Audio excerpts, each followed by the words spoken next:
So like I was saying earlier on, you need to be watchful of the website you are making use of. Don't be quick to assume that you're on the right website. Always make sure you check. Always make sure you check. That's why the company too has done something on it. If I'm sure most of you would have noticed. For instance, if I want to have access into my Ultima, business account, once I type here Ultima, you see it appearing here already. Now, if I click on this, just observe what is going to happen.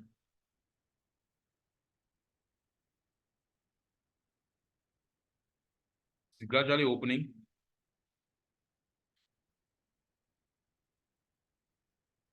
Great. Once it appears at this level, and maybe I want to log in, if I click on sign in, let me see if that information is going to appear for somebody who is making use of a laptop, because I'm actually working from the laptop. Let me see if it's going to appear. But for those who have been making use of their smartphones, they understand what I'm talking about. Okay, good. This is it. You see what is written here. Beware of phishing. Always check the domain name in the address line. Always make sure, once you don't see this information appearing, smartpass.com. If you don't see this, please be careful. Know that you are about to walk into a ditch without knowing. You are about to get into the wrong place to sell off your login details. Always make sure you verify this. Thank God the company actually brought this information. So that once you see it appearing, know that you are actually on the right path. So always make sure you come back up here and check whether the information you are seeing here is smartpass.com. If you don't see this information written here like this, smartpass.com, know that you are about to enter the wrong place. If you input your login details in here now, if at all you didn't find smartpass.com exactly the way it is, you must make sure that you check to find it written exactly the way you see it here. Because if at some point, maybe it is modified from here, and maybe at the end, you could find something like, let's say, smartpass.en. Instead of using en, maybe you might see something like fr. Now, they might just make a small difference here. The hacker might just create, or the wrong website might have created, a small modification at the end here. But since you just quickly read, you saw smartpass.com and that was it. You didn't bother to check what is at the end here, and you just go ahead. If it takes you directly to, where you're supposed to input your login details, once you input the login details there, that is all. The hacker picks it up. It's finished.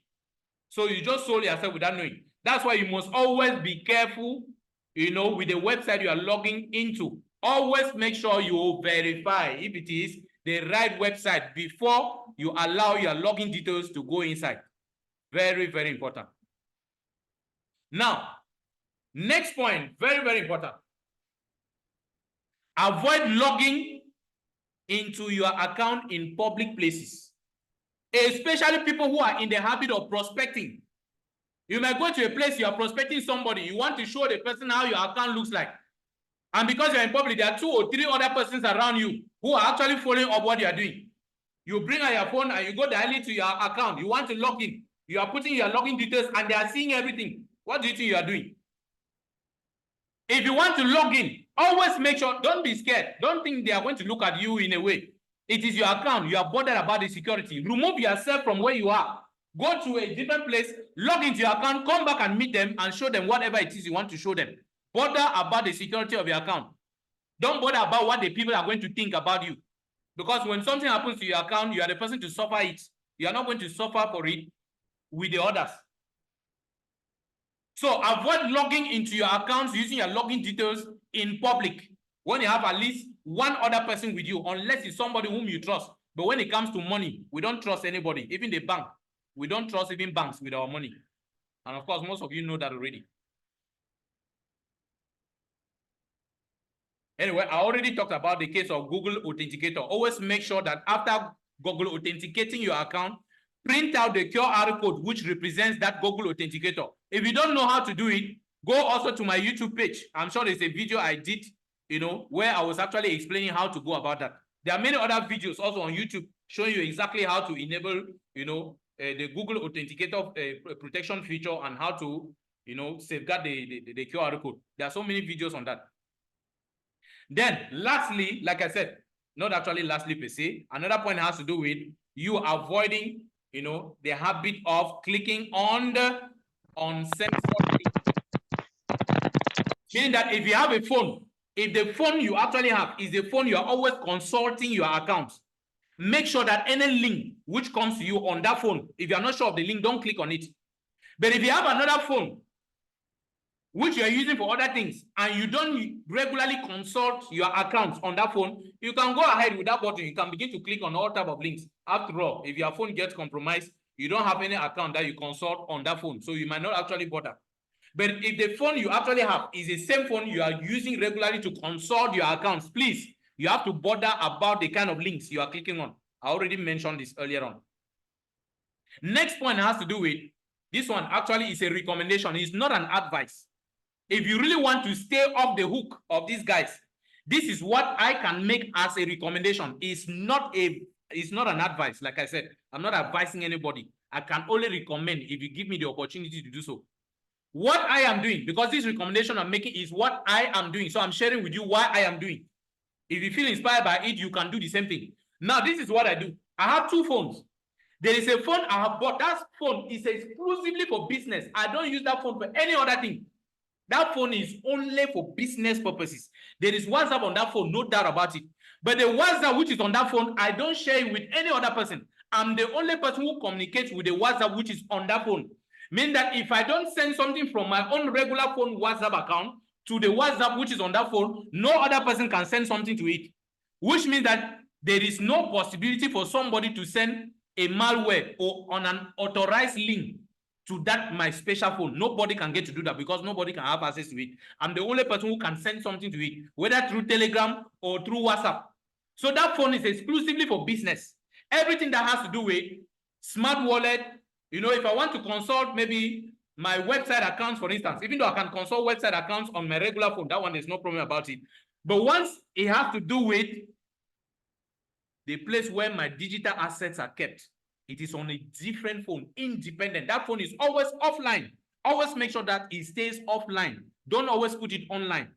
Only put on that phone, let it come online when you want to use it for something. Maybe you want to consult something from the wallet which is on it. Or maybe you want to communicate with that phone through WhatsApp. You want to connect your regular WhatsApp through that phone. Maybe there's some information you want to transfer to it. That is the only time you can put that phone online. Aside that, let that phone be kept specially somewhere. Don't use it for regular activities. So that way there will never be a moment where you will say, okay, maybe you mistakenly click on a certain link, because you will hardly even send a link there. If you have to send any link to that phone, it means it's a link you're already sure of what the link is all about. With that way, no other person can have access to it. Once you are able to do that, you also keep yourself away from the hook of hackers. If you can do that, please do it. It's for your own good. Then, avoid also using your regular Gmails for those of you who are creating accounts. Don't use your regular Gmail you are using for your daily activities or your daily transactions to create an account with this business. Please don't do it, especially those of you who are prospecting.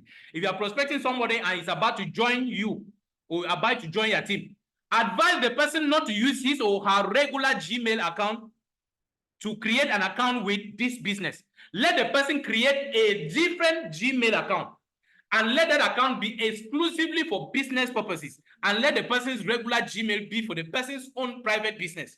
Why am I saying so? Because there might probably come a time when the person will start telling you, oh, I have issues in my account, I cannot do this, and you tell the person, use your Gmail like this or like that. Once you input this Gmail, input this other password like this and like that. Or you tell the person, enter into your Gmail, go and identify this particular message, click on this particular area, and the person starts telling you, I don't know how to do it. And sometimes if you ask the person, okay, send your Gmail details to me, let me enter into your Gmail account and do it on your behalf, the person starts feeling uncomfortable because the person made use of a Gmail account, which is also serving as his personal Gmail account. So he'll be feeling uncomfortable to release the login details of his Gmail because he thinks